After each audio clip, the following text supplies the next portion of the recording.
Kazusa Yuu dies unexpectedly and wakes up alone in a strange land.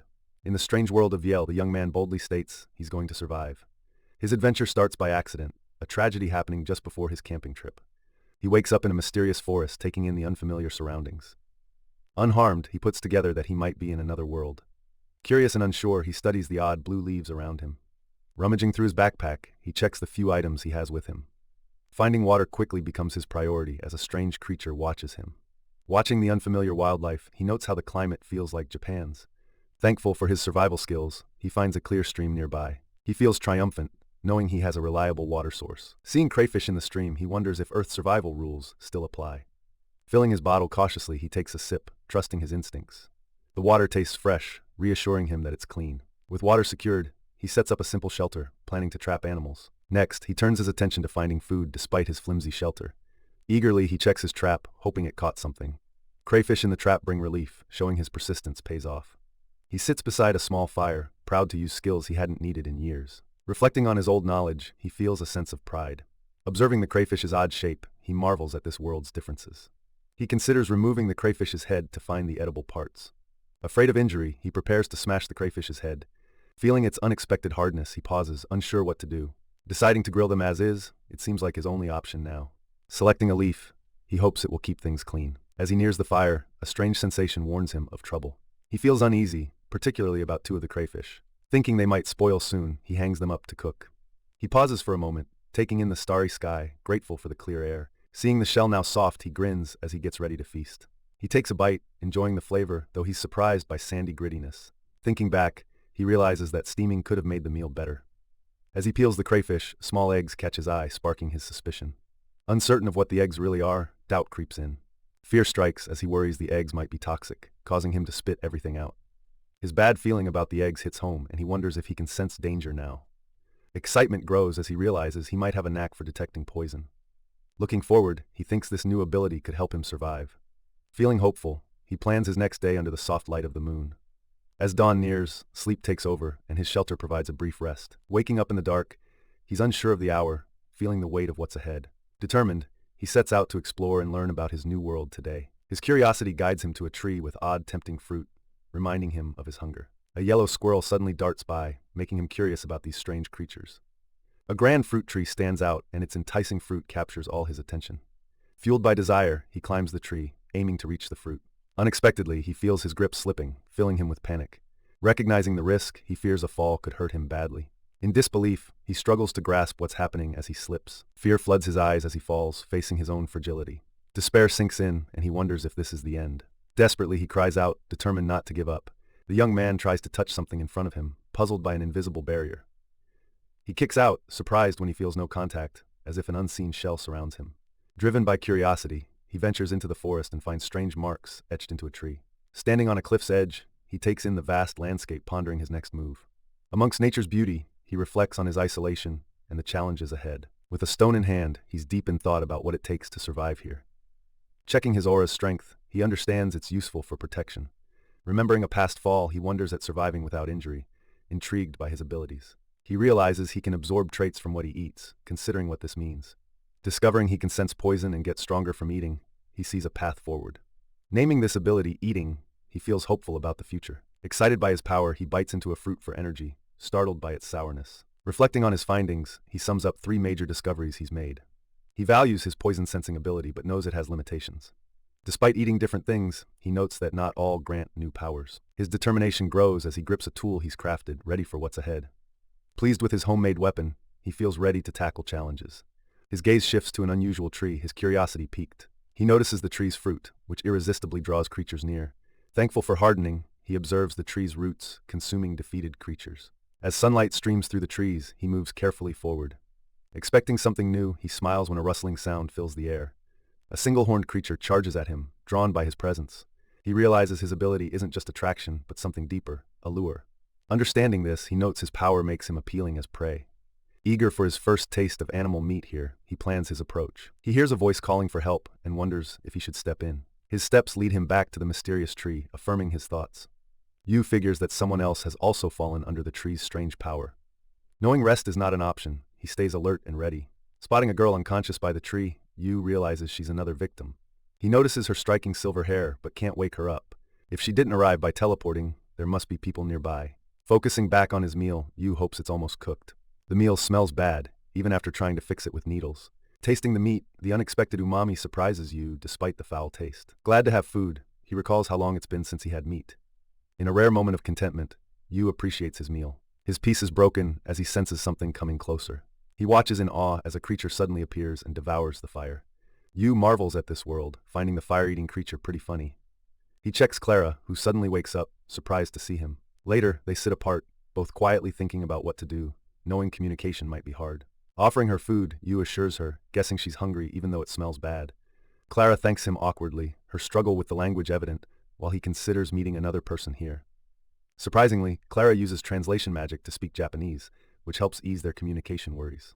Feeling relieved, Yuu asks about her injuries and Clara expresses gratitude, mentioning her healing magic skill. They exchange names, marking the start of a connection in this new place. Their quiet moment by the fire stretches into a shared understanding. Clara tells Yuu about her run-in with the charm tree and dangerous creatures around. Thankful, Clara realizes Yuu's actions saved her life. Switching gears, Yuu asks Clara about her plans to return home. Clara explains that her injured leg makes traveling impossible right now. He offers to carry her to the village, though she hesitates. Yuu ponders the distance and dangers to the village while thinking about her healing time. Clara apologizes, knowing her inability to walk complicates their next steps. She asks if she can stay with Yuu until she's healed up enough to move. Yuu insists she should stay, knowing there aren't any safe spots nearby. He promises not to leave her, ready to face the challenges together. Even as Clara wonders if she's any help, Yuu values her presence and what she brings. Feeling grateful and emotional, Clara agrees to their plan, while Yuu promises they'll figure it out. Both decide to rest for the night, knowing they'll need energy for what lies ahead. Yuu carefully checks their campsite, making sure it's secure as darkness sets in. Under the moonlight, Yuu thinks about all the busy days ahead and what they'll tackle together. Yuu skillfully climbs a tree, feeling a strength he never had before arriving in Veal. As he munches on a piece of fruit, Yuu wonders if this newfound power comes from his diet. He spots a familiar blue leaf nearby and decides he should gather more of them. The breathtaking view of Veal spreads out before Yuu, and he takes a moment to enjoy the peace. He uncovers some rock salt hidden in the mountain, a surprising but useful find. Mixed in with the salt, he discovers seashells, which only piques his interest more. Curiosity gets the best of him, and Yuu imagines what mountain shells might taste like. Back home, Yuu is eager to share his finds with Clara and enthusiastically greets her. Clara can hardly believe the variety of items Yuu has collected from his trip. Though unsure of how exactly, Yuu is certain that these items must be edible. Suddenly, Clara's attention shifts to something ahead, leaving her stunned. Yuu notices Clara's intense focus and asks her if there's something special she's seeing. He shares how the blue leaves taste sweet and sour, sparking Clara's interest. Clara reveals that these leaves are actually mana herbs, which are precious here. Yuu learns that these mana herbs are highly valued and great for trade. Clara explains how the herbs enhance magic power, making them vital to mages. Yuu suggests Clara try eating the herbs to boost her magic energy. Clara hesitates, but with Yuu's encouragement, she agrees to try them. She savors the sweet taste of the herb, thoroughly enjoying it. Magic power surges through Clara as she feels herself becoming stronger. With a shy approach, Clara has a question on her mind for Yuu. Yuu, with a smile, teases her to save some excitement for dessert. Clara lights up, excited at the thought of trying more delicious things. Yuu decides to start with a salt roll, noting that they can't be stored for too long. Clara mentions that salt rolls are a favorite treat among hunters here. While discussing cooking tips, Clara warns him about possible poisonings. Yuu introduces the idea of using garum as a popular seasoning choice. With excitement, Yuu exclaims that he finally understands how to prepare the seasoned dish. Yuu gathers ingredients, carefully preparing their meal over a fire. As steam rises, Yuu enjoys the earthy smell like boiling mushrooms. The soup gently simmers, steam curling up warmly. Satisfied with the result, Yuu notes it's done. With care, he lifts the lid, unveiling their dinner. The mountain-clear soup gleams, looking so inviting. Clara gazes at its beauty, eager to taste it. Seated together, they express their thanks and start eating. The taste sends Yuu on a nostalgic journey. He picks up a piece, examining its texture thoughtfully. Yuu takes a bite, savoring the flavors as they unfold. The rich broth and springy bites delight his senses. Yuu notices the herbs give a unique fragrance, unlike the mushroom aroma. Clara finds the gentle scent delightful and thanks Yuu warmly. She savors the moment, looking forward to the upcoming dessert. Yuu thinks about turning herbs into syrup or jam, sparking Clara's interest. Clara's excitement grows, though it seems a bit fancy for their setting. Yuu asks Clara to teach him more about the unique world of VL. Taken by surprise, Clara gladly agrees to his request. She shares her passion for teaching, reassuring Yuu. Clara emphasizes her eagerness to help, and Yuu feels grateful. Yuu, excited to learn, jokingly bans certain phrases as Clara happily accepts her new teaching role. 3 days pass, and Yuu amazes Clara with his fast learning of simple magic. Thanks to Clara's translation magic, Yuu gains a better grasp of the language. He wonders if this magic affects her ability to heal. Clara reassures Yuu, explaining the translation magic uses little energy, and she has plenty to spare. Yuu learns that high-level healing magic requires complex skills beyond simple recovery. Clara explains how mana-rich foods like mana herbs boost magic energy. Good food helps magic power bounce back faster. Yuu thinks about how eating better gives him fresh energy here. Clara spots the aha moment starting in his mind. Just as Yuu starts to share his thoughts, they feel something eerie. Out of nowhere, a scary creature appears, making them both freeze in shock. Yuu stands firm, determined as the creature barrels toward him, preparing to act. He readies his weapon, using his hardening powers as the creature draws nearer. Closing in, Yuu braces himself, planning his retaliation. The creature charges with fierce speed, forcing Yuu into quick action. Realizing the speed of his foe, Yuu knows he must stay alert. With agile movements, Yuu dodges the attack, gaining confidence. The creature's wild charge becomes difficult to control, giving Yuu a crucial edge. Frustration bubbles as the creature keeps coming at Yuu relentlessly. Clara's urgent warning heightens the tension around Yuu. The beast charges again, its massive horns aimed directly at Yuu. Yuu narrowly escapes the charge, his hardening power just enough to shield him. He desperately seeks a new strategy, knowing he can't counterattack as he is. A glimmer of an idea forms as Yuu looks toward the nearby trees. He hopes to trap the creature's horns in the tree's branches. Bolstered by his plan, Yuu prepares for the creature's next move. The timing must be perfect to avoid the impending danger. Yuu knows this is his only chance. Failure isn't an option. The ground shakes as the creature storms forward once more. It crashes into the tree, its horns stuck fast in the wood. Seizing the moment, Yuu readies himself to counterattack. He rushes forward, adrenaline pumping as he spots his chance. The creature thrashes wildly, but its horns are tightly trapped. Clara's voice pushes Yuu to hurry, cutting through the tension. The horns strain against the wood, as if to break the creature free. Yuu hesitates, then catches a sword Clara throws to him, hope in her eyes. Holding the sword firmly, Yuu prepares for the defining moment. He steadies his breathing, focusing intensely on his target. A quiet moment stretches out as the creature senses what's coming. The creature roars, fierce and wild, as Yuu answers with his own shout, filled with determination. Though Yuu is thrown backward, he refuses to give up, gripping his sword tightly for one last try. With a surge of energy, Yuu races toward the beast, his sword held firm, ready for a real battle. He leaps, pouring all his determination into the swing, yelling, "This ends now!" His blow strikes true, and in that final decisive moment, the creature collapses instantly. Yuu stands over the defeated monster, breathing hard, feeling a mix of relief and fatigue. Gazing at his sword, Yuu quietly realizes the depth of his own power and what he's truly capable of. They lay slices of meat on a large leaf, getting the grill ready. Yuu shows off the cooking stone to Clara and calls them over for dinner. Clara raises an eyebrow when she notices the meat is still raw. Yuu grins, explaining it's for grilling right over the fire, together. He recalls wrestling with a deer earlier, feeling thankful for his skills. Nearby, a girl who helped him before is still unconscious and worrying them. Yuu and Clara are anxious, knowing it's critical she wakes up soon. They decide to cook anyway, hoping the savory smell might revive her. Anticipation grows as they wait for the meat to cook. Clara takes the first bite, a satisfied grin spreading across her face. They share a look of delight at the unexpectedly rich flavor. The melting fat adds such a smooth texture, making each mouthful rewarding. It's like the land's bounty is packed into every bite. They agree, this is the best meat they've ever tasted. Clara quickly suggests they keep digging in, since there's plenty more. Yuu nods with enthusiasm, ready for another taste. He thinks about how the thigh cut is his favorite, full of flavor. Clara watches closely, eager for more meat to be ready soon. The sirloin tops even the thigh, bursting with savory goodness. Yuu can't help but wonder about how amazing wild meat can be.